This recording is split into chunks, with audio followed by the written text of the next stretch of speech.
감사하는 마음을 가지고 이 자리에 나오신 여러분 모두에게 하나님의 평강이 충만하게 넘치기를 주님의 이름으로 축원합니다. 사람은 살다 보면 감사한 일들이 참 많이 있습니다. 특별히 기독교인으로서 내가 구원받은 것 얼마나 큰 감사이겠습니까? 그리고 내가 반석교회 성도가 된 것 얼마나 큰 감사이겠습니까? 그런데 우리들은 그 감사를 다 표현할 수 없게 살아가고 있습니다. 여러분, 오늘 맥주감사주의를 맞이해서 감사를 회복하시고 감사를 표현하시고 그래서 감사를 잘 배울 수 있는 시간이 다 되시기를 주의 이름으로 축원합니다. 그런데 우리가 감사를 막연하게 그냥 감사하다 생각하는 것으로 감사를 그렇게 생각하는 경우가 많이 있습니다. 그러나 감사는 그냥 막연하게 생각하고 감사 아는 것으로 그치는 것은 명사라고 말합니다. 그러나 우리는 감사는 그 명사로 그치는 것이 아니라 동사로, 감사는 표현하는 것이며 감사는 결실하는 것이며 감사는 열매 맺는 것이며 감사는 좀 움직이는 것이며 감사를 동사로 표현할 수 있어야 될 것입니다. 여러분, 여기서 명사라고 하는 것은 사물의 이름을 나타내는 품사로서 이름시, 이름을 말합니다. 그러나 이 동사는 사물의 동작이나 작용을 나타내는 품사인데요, 막연하게 감사만 생각하는 것이 아니라 그냥 감사하다, 감사, 마음으로 생각하는 것이 아니라 행동하는 것, 표현하는 것을 우리는 감사라고 말할 수 있습니다. 감사를 표현하지 못하고 원망하게 되면 원망하는 사람은 늘 불평이 쌓이게 됩니다. 불평이 쌓이게 되면 자기만 손해가 오거든요. 멕시코에 가면 어느 마을에 뜨거운 온천이 솟아나는 마을이 있답니다. 그 뜨거운 온천이 얼마나 뜨거운지 거기에다가 빨래를 삶기도 하고 동네 사람들이 그곳에서 계란을 삶기도 하고 뜨거운 온천이 솟아나는데, 그런데 같은 마을에서 바로 옆에는 차가운 물이 솟아나는 마을이 있대요. 얼마나 좋아요? 이곳에서 빨래를 삶고 그리고 차가운 물에 빨래를 헹구고 늘 동네 많은 사람들이 이 뜨거운 온천수가 항상 솟아나니까 빨래를 삶고 그 옆에서 빨래를 헹구니까요. 그래서 이 동네 사람들은 늘 감사하겠다, 이 동네 사람들은 참 좋은 일이 많겠다, 행복하겠다 그랬더니 아니랍니다. 그 동네 사람들은 원망하고 불평하는 사람들이 많은데 비누가 안 나온다고 원망한대요. 온천이 솟아나고 찬물이 솟아나서 빨래를 자동으로 삶아지고 빨래를 자동으로 헹구는데 비누 안 나온다고 원망한다는 거예요. 사람은 참 그렇게 간사합니다. 사람은 감사할 일이 너무 많은데, 그래서 성경에서는 항상 기뻐하라, 쉬지 말고 뭐하라? 기도하라, 범사에 감사하라, 범사의 모든 일에 항상 감사하라고 했는데, 그런데 감사하지 않고 감사한 일이 생겨도 비누 안 나온다고 원망하고 덥다고 원망하고 비 온다고 원망하고 태풍이 온다고 원망하고, 원망이 우리들을 사로잡고 있다는 것입니다. 그래서 본문 말씀 사무엘하 6장 11절에서 5절 15절까지 읽었는데요, 오늘 이 말씀을 보면은 다윗이 법궤를, 하나님의 궤를 자기 다윗성으로 모셔드리는 내용입니다. 이때 하나님께 제물을 드리며 춤추며 즐거워하며 노래하는 내용이 나오는데, 다윗은 하나님의 법궤를 보면서 막연하게 감사하다, 이렇게 명사로서의 감사가 아니라 동적으로 동사로서 감사를 표현하면서 춤추며 노래하면서 감사하는 내용들이 오늘 본문의 말씀이라고 봅니다. 여러분, 다윗은 BC 1022년경의 일이었습니다. 다윗은 BC 22년경에 이 다윗은 목동으로 살다가 어린 나이에 하나님으로부터 기름 부음을 받았습니다. 선지자 사무엘을 통해서 너는 왕이다, 너는 기름 부음을 받은 왕이 된다, 왕이라는 기름 부음을 받았습니다. 그러면 다윗이 기름 부음을 받자마자 금방 왕이 됐나요? 오랜 시간 동안 연단하고 훈련을 받은 다음에 그의 나이 30쯤 되어서 왕이 되었습니다. 여러분, 30이라고 하는 나이는 가장 아름다운 나이고 뭔가 다 알 수 있는, 그리고 한참 일할 수 있는 아주 아름다운 때가 30의 나이입니다. 다윗이 30 정도 되어서 왕이 되었습니다. 그때 그런 상황이 일어나고 있을 때 한편으로는 사울 왕을 생각해 보십시오. 다윗이 기름을 부음을 받았고 그가 나이 30이 되어 왕이 되고 이런 절차가 일어나고 있을 때 사울 왕 때는 블레셋이라는 나라가 호시탐탐 이스라엘을 침략해 왔습니다. 근데 이 블레셋과 이스라엘이 전쟁에서 법궤를 빼앗겼어요.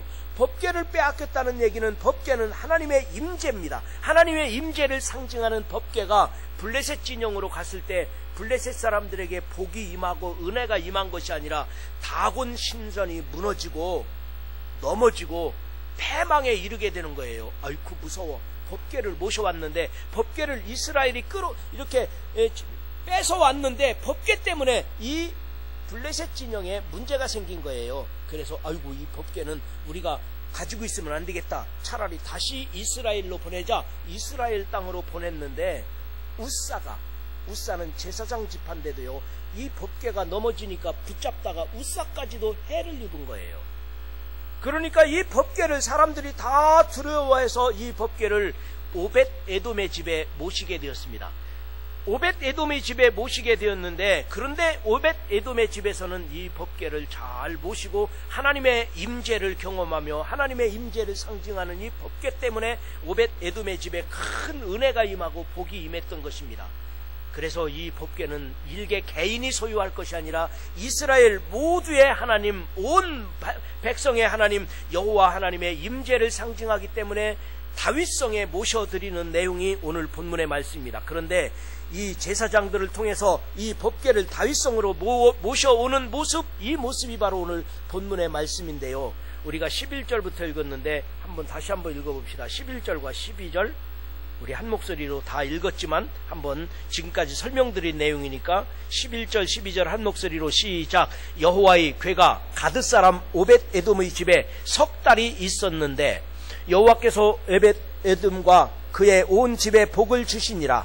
어떤 사람이 다윗 왕에게 아뢰어 이르되 여호와께서 하나님의 궤로 말미암아 오벳 에돔의 집과 그의 모든 소유에 복을 주셨다 한지라.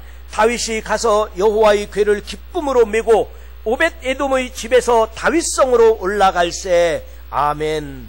여기에 최고의 감사가 이루어지는데요. 오늘 본문에서 보면 다윗이 표현한 감사는 명사가 아니라 동사였던 것입니다. 그 첫 번째로 다윗의 감사는 모든 것을 드림으로 표현했습니다. 다윗은 주님께 몸과 마음을 드리고 재물과 정성을 드렸습니다. 오늘 13절에 보면 여호와의 궤를 맨 사람들이 6걸음을 가매 다윗이 소와 살찐 송아지를 제사를 드리고 라고 말합니다. 다윗은 자기가 할 수 있는 최상의 것으로 최선을 다하여 하나님께 드리려고 하는 마음을 우리는 본문을 통해서 볼 수가 있습니다. 여러분, 다윗은 가드의 에벳 에돔의 집에서 예루살렘까지 법궤를 모셔오는 거예요. 그런데 이 거리가 얼마나 되느냐면 40km, 백리길이죠. 40km 되는 먼 길입니다. 그럼 우리 반석교회에서 법궤를 모시고 어디까지 가나요? 논산 40km 되나요? 논산 지나서 부여까지 가겠네요. 먼 길이에요. 근데 여기 성경에 보니까 이 먼 길을 6걸음을 뛸 때 소와 살찐 송아지로 제사를 드렸다 하는 것을 보면 6걸음을 가서 또 제사를 드리고 얼마를 가서 또 제사를 드리고 아마 그렇게 했는지 아니면 처음에 6걸음을 드릴 때 예배를 드렸는지 제가 주석을 정확하게 찾아보니까요. 이 성서학자에 따라서 두 종류로 나누더라고요. 6걸음을 갈 때마다 예배를 드렸다는 이야기가 있고 한쪽에서는 처음에 예배를 드리고 끝까지 가서 하나님의 법궤를 모셨다는 이야기가 있고 이 두 이야기가 성경에서는 밝혀지지는 않았습니다만은 어떻게 했든지 간에 아마도 이 거리는 제사장들이 법궤를 메고 40km를 갔으니까요. 적어도 열흘 정도는 걸어가면서 이들이 최선을 다하여 하나님께 예배를 드리며 그리고 이 법궤를 모신다는 것은 하나님의 임재와 예배를 상징하는 것입니다. 몸과 마음만 드린다 하여도 되는 것이 아니라 아니면 물질만 드린다는 것이 아니라 우리가 가진 것 모든 것을 나는 최선으로 내 인격과 삶을 다 드린다. 이것이 바로 예배자의 마음인 줄 믿습니다. 여러분, 다윗과 같이 우리들도 하나님께 예배 드리는 것만큼은 내가 최선으로 드립니다. 내 몸과 마음과 정성으로 최상의 것으로 모든 것을 하나님께 드립니다. 이런 신앙 고백을 가지기를 주의 이름으로 축원합니다. 여러분이 다윗과 같이 하나님 앞에 넉넉히 드리고도 그리고서도 여러분에게 차고 넘치는 복이 오늘 임하기를 주의 이름으로 축원합니다. 우리는 모든 것을 다 드리고도 더 드리고 싶은 마음이 우리 성도들의 마음일 것입니다. 나의 모든 것은 다 주님의 것이라고 하는 신앙 고백이 필요한 것입니다. 여러분, 우리들은 다윗과 같은 그런 신앙 고백 가지기를 주의 이름으로 축원합니다. 우리나라는 지금 축구 이야기가 남자들이 모이는 데면 꼭 빠지지 않더라고요. 어느 나라 이겨서 그래요? 독일을 이겼다는 거죠. 그리고 지금 우리나라 우리 대전 사람들은 지금 야구, 우리 이광호 권사님 계실 때는 좀 자주 갔었는데 제가 야구를 한번 좀 가봐야겠다 그랬더니 야구장이 연일 매진이라네요. 예약해야 된대요. 얼마나 인기가 있으면 그 많은 사람들이 야구장이 매진일까. 한화가 워낙 잘하니까 그 남자들이 모이면 야구 얘기를 많이 하던데 요즘에는 축구 이야기가 얼마나 많이 하는지 몰라요. 제가 봐도 너무 재밌었어요. 저는 두 번째 골 들어갈 때 두 번째 골 그 세계 1위 국가라고 했는데요. 독일이 가보니까 두 번째 골 들어갈 때 골대가 비어있었어요. 그냥 넣었어요. 그 얘기하면서 원래 독일이라는 나라는 맥주의 나라잖아요. 맥주 비어 맥주를 얼마나 좋아했는데 골대까지 비어있었다고. 그러나 세상에 아무리 좋은 일이 많아도 예배드리는 일보다 더 좋은 일이 없습니다. 아무리 재미있는 일이 많아도 예배드리는 일보다 더 중요한 일은 없습니다. 어떤 분은 그래요. 저녁 예배 못 나오셔서 왜 못 나오셨어요? 오늘 축구하는 날이잖아요. 축구 봐야 돼서 못 나왔대요. 근데 축구는 예배 시간도 아닌데 미리 안 나왔던 거예요. 그래서 그래가지고 어떻게 신앙생활하냐 그랬는데 아니 어떤 제가 아는 후배 목사님이 그래요. 자기는 축구를 너무 좋아한대요. 그래서 그 목사님은 저녁 예배 시간 축구한다고 해서 예배 일찍 끝나고 축구 보러 갔대요. 야, 그래가지고 어떻게 목회하려고 그러냐. 여러분, 우리가 좋아할 일도 많고 좋은 일도 많지만 하나님께 예배 드리는 일, 하나님께 나의 모든 것을 드리는 일, 여러분, 하나님은 주시는 분이시기도 하지만 거둬가시는 분이시기도 합니다. 하나님은 나의 삶과 인격과 모든 것을 다 드리기를 원하시는 분이 우리 하나님 아버지시라고 생각한다면 우리들은 이 다윗의 고백과 같이 우리들이 모든 것을 하나님의 것입니다. 나는 하나님의 것입니다. 이런 신앙 고백을 꼭 가지기를 주의 이름으로 축원합니다. 이 시간 나를 드림과 함께 제물을 드리며 감사를 표현하시기를 바랍니다. 그래서 여러분의 삶 가운데 풍성한 결실이 맺어지시기를, 감사의 열매가 풍성해지는 가정이 되시기를 주의 이름으로 축원합니다. 그 다음에 두 번째로 다윗의 감사는 여호와 앞에 춤추며 기뻐합니다. 춤추며 기뻐하는 다윗. 우리가 하나님 앞에서 어린아이와 같아야 합니다. 하나님 앞에 있는 우리들은 순수하고 겸손해야 됩니다. 나이가 드셨어도 내가 지위가 있어도 하나님 앞에서만큼은 순수하고 겸손해야 합니다. 오늘 14절 15절에 보십시오. 다윗이 여호와 앞에서 힘을 다하여 춤을 추는데 그때 다윗이 배옷이 아니라 배뭐예요? 에봇을 입었더라. 에봇을 입었더라. 다윗과 온 이스라엘 족속이 즐거이 환호하며 나팔을 불고 여호와의 귀를 메워온지라.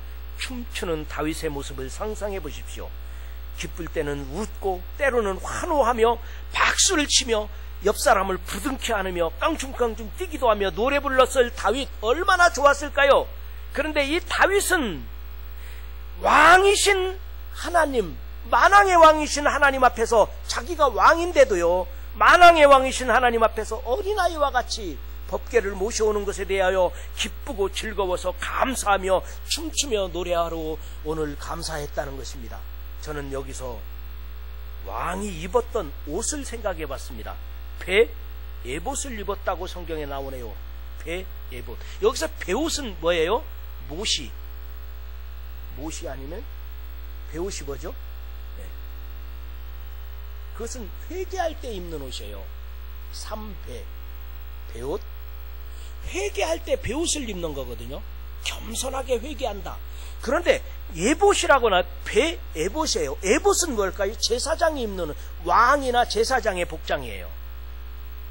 그러니까 최고의 영광의 복장이거든요. 그런데 여기서 에봇을 입었다. 참 이상하다. 좀 우스꽝스러운 모습일 수는 있습니다만은, 그런데 여기서 다윗은 법궤를 모셔오는 날 겸손하게 내 죄를 회개하고, 나는 왕이지만 만왕의 왕, 하나님께 영광을 돌린다고 하는 겸손한 모습으로 베옷을 입었는데 그것을 에봇으로 지어 입었다는 거죠. 오늘 하나님을 모시는, 법궤를 모셔오는 이 영광스러운 자리에 제사장의 마음으로, 왕의 모습으로 지금 법궤를 맞이하고 있는 것입니다. 그 의미는 회개와 감사는 통하는 것입니다. 회개와 감사는 통하는 거예요. 겸손과 감사도 통하는 것입니다. 여러분, 우리나라 단어 중에서도 통쾌하다는 말이 있죠. 통쾌하다. 통쾌하다는 말이 뭔지 알아요? 기분이 좋아요, 나빠요? 통쾌하다? 좋아요. 그런데 통자는 뭐예요? 통쾌할 때 고통스럽다는 거거든요. 고통스러운데 쾌, 아주 좋다는 거예요. 고통스러운 일 있어야 쾌락, 기쁨이 넘칠 수 있는 거예요. 통쾌는 같은 단어예요. 이런 말이 또 있어요. 위기란 단어가 있죠. 야, 우리 아들은 정말 위기야. 우리 가정은 위기인지 몰라. 위기란 말은요, 위험하다는 거거든. 위험하지만 기회라는 거예요. 위험하지만 기회가 주어졌다는 거예요. 그게 위기예요. 위기라고 하면요, 걱정하지 마세요. 우리 아들이 위기야. 우리 가정이 위기야. 위기란 말은 좋은 말이에요. 위험하지만 기회가 주어진 거예요. 야, 우리에게 기회가 주어진다는 뜻이네. 기회가 왔다는 것입니다. 마찬가지로 여기서 에봇을 입었다는 것은요, 겸손한 마음으로 회개하는 마음이지만, 그러나 다윗은 영광스러운 에봇의 옷을 입고 하나님을 찬양하며 경배하는 모습, 그것이 바로 동사로서의 감사, 다윗의 감사였던 것입니다. 여기서 다윗과 온 이스라엘 백성이 즐거이 찬송 부르며 나팔을 불며 법궤를 메어 옮겼다고 하는데, 저는 이 모습을 오늘 맥주감사주일날 예배드리는 우리들에게도 성령 충만했다, 성령 충만한 모습이라고 저는 생각을 해봅니다. 왜냐하면 성령 충만하면, 대부분이 성령 충만하면 뭐 할까요? 울었다가 웃습니다. 웃다가 웁니다. 그래서 여러분, 성령 충만하면요, 회개하기 때문에 겸손하게 회개해서 다윗이 베옷을 입었던 것처럼 겸손하게 회개하는 거예요. 그러나 에봇을 입었던 거예요. 기쁨과 영광과 감사가 있는 거예요. 그래서 성령 충만하면 울었다가 웃고, 웃었다가 울고, 울었다가 다시 웃고. 왜? 너무 감사한 거죠. 내 죄가 깨달아서 회개하고서 감사하는 거예요. 하나님의 은혜가 깨달아져서 너무 감사한 거예요. 여러분, 오늘 맥주감사주일은 바로 다윗이 드렸던 이 감사가 회복되는 거예요. 통쾌하게, 오히려 위기 상황이 기회가 될 수 있는 에봇을 입은 것처럼 우리가 오늘 성령 충만해서 여러분들에게 감사가 회복되고, 감사의 열매가 맺어지고, 감사가 표현되고, 감사가 여러분의 가정에 충만하게 넘치시기를, 감사의 결과물들이 여러분에게 풍성해지기를 주님의 이름으로 축원합니다. 그래서 다윗은 춤추며 노래 불렀던 것입니다. 여러분, 오늘 예배 드리시면서 춤추며 예배하는, 감사하며 노래 부르는 그런 표정을 가지시고, 예배 끝나고 나가실 때 여러분 춤추며 나가시기를 주의 이름으로 축원합니다. 그 다음에 마지막 세 번째로, 명사가 아니라 동사로서 맥주감사주의를 지킵니다. 우리는 다윗과 같이 감사를 드림으로 행동으로 표현해야 합니다. 출애굽기 23장 16절에 보면, 맥주절을 지키라. 이는 내가 수고하여 밭에 뿌린 것의 첫 열매를 거둠이니라 하셨습니다. 여기서 첫 열매라는 말은 뭘까요? 첫 열매, 보리를 말하는 거예요. 오늘날은 이렇게 오곡백과가 많이 있습니다. 풍요롭게 비닐하우스에서 있는 거예요. 옛날 고대인들에게는 비닐하우스가 없잖아요. 그런데 이 곡식들 중에서 채소는 미리 따먹 풋과일, 풋고추 먹을 수 있지만요, 곡식을 먹을 수 있는 거는, 곡식은 보리가 처음 익은 거예요. 그래서 처음 익었다 처음 열매를 드린다고 해서 이 맥추감사주일이 다른 말로는 초실절이에요. 근데 이 초실절 처음 열매를 드리는 날이기도 하지만 처음 열매가 보리이기 때문에 그래서 맥추절이기도 합니다. 여러분, 고대인들에게 있어서는요, 먹고 사는 문제가 제일 큰 문제예요. 굶지 않는다는 것이 제일 큰 축복이에요. 그래서 그동안에 겨울을 지나가고 풋과일, 풋고추를 따먹으면서 지내왔는데 곡식을 처음 수확을 해서 첫 열매를, 첫 곡식을 하나님 앞에 제물로 드리는 맥추감사주일, 이것은 굶주림을 극복하고 겨울을 지나가고 이제는 곡식을 거두어 하나님께 드렸다고 하는 아주 감동적인 날이 이 맥추감사주일이었던 것입니다. 여러분, 오늘날도 우리들이 그런 감동과 그런 은혜를 회복해야 될 줄 믿습니다. 그래서 그 맥추감사주일은 또 성경에 다른 말로 표현하는 데가 있는데요, 그것은 오순절이라는 표현이 있습니다. 오순절. 왜냐하면 6월절이 지나가고 50일 됐다고 해서 오순절인데, 저는 오순절 하면 생각나는 날이 있어요. 뭐가 생각나요, 여러분? 오순절, 마가의 다락방에 성령 강림이 생각나요. 오순절 하면은 성령 강림이 생각나는데요, 저는 오늘 맥추감사주일을 맞이해서 이렇게 기도했습니다. 우리 교회를 위하여, 성도들의 가정을 위하여, 우리 성도님들 한 분 한 분의 얼굴을 떠오르며 하나님 앞에 간절히 기도했습니다. 성령이시여, 오늘 맥추감사주일을 맞이하여 오늘 오순절 성령의 마가의 다락방과 같이 우리 성도들 가운데 임재하셔서 우리 반석교회 구석구석마다 성도들 삶 속에 역사하셔서 나타나셔서 성령 충만하게 임재하셔서 병든 자들에게, 아픈 자들에게, 병석에 있는 자들에게 치유의 역사가 일어나게 하여 주시옵소서. 오늘 맥추감사주일을 맞이하여, 오늘 오순절을 맞이하여 성령 충만하게 역사하셔서 성령께서 우리 가운데 임재하셔서 우리의 병든 것, 우리의 아픈 것, 우리의 상처난 것 예수님의 이름으로 명하노니 우리들 가운데서 떠나갈지어다. 주님께서 회복되기를, 주님께서 치유하여 주시기를 간절한 마음으로 기도하고 이 자리에 섰습니다. 그뿐만 아니라 성령께서 우리 가운데 충만하게 역사하셔서 경제적으로 고통당하는 사람들, 물질적으로 어려움 당한 사람들, 여러가지 물질에 매여있는 사람들, 하나님, 우리 성도들이 물질적으로 그리고 경제적으로 어려운 사람들에게 이제는 넉넉하게 하시고 채워주시고 주님께서 모든 물질 문제를 해결해 주시고 우리 하나님께서 성령 충만한 맥추감사주일이 되어서 우리들 가운데 하나님의 은혜 가운데서 넉넉하게 되는 물질의 풍요가 감사의 열매로 맺어지게 하여 주옵소서. 이렇게 오늘 기도했습니다. 그뿐만 아니라 믿음이 연약한 자들, 시험 든 사람들, 낙심한 사람들에게도 믿음이 회복되는 날이 되게 해 주시옵소서. 여러분, 그렇게 되기를 주님의 이름으로 축원합니다. 사도행전 2장 1절 2절에 보니까 오순절 날이 이미 이름에 그들이 다 같이 한 곳에 모였더니 후련히 하늘로부터 급하고 강한 바람 같은 소리가 있어 그들이 앉은 온 집에 가득하며 라고 말합니다. 여러분, 오늘 성령 충만하셔서 성령의 열매로 우리가 감사의 열매가 맺어지기를 주의 이름으로 축원합니다. 한 번은 택시기사 하시면서 후회한 적이 있답니다. 뭐 때문에 그렇게 택시기사 하면서 후회한 적이 있느냐고 물어보니까요, 이 택시기사가 한 번은 술 취한 사람을 뒤에 태웠대요. 술 취한 사람이 뒤에 탔는데 이 손님이 타자마자 계속 코를 풀어가지고 바닥에 버리는 거예요. 차 바닥에 코를 풀어서 버리고. 근데 보니까 코도 안 나오는데 술 취하니까요.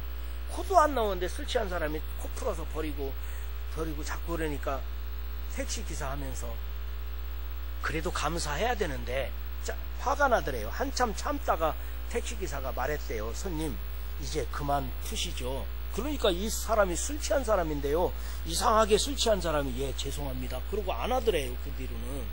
그래도 코 풀어서 바닥에 자꾸 버리니까 그래도 이 택시기사가 할 말 했잖아요. 그리고서는 이제 손님이 내린 후에 휴지를 치우고 다른 손님을 받아야 되니까 휴지를 치우려고 보니까요, 이 휴지가 5만원짜리 지폐로 코를 계속 푸는 거였대요.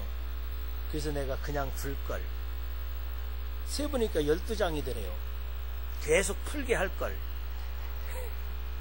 여러분, 그래서 어떤 일이 있어도 우리는 감사해야 됩니다. 코 풀어도 감사하고 누가 뭐라 해도 감사하고.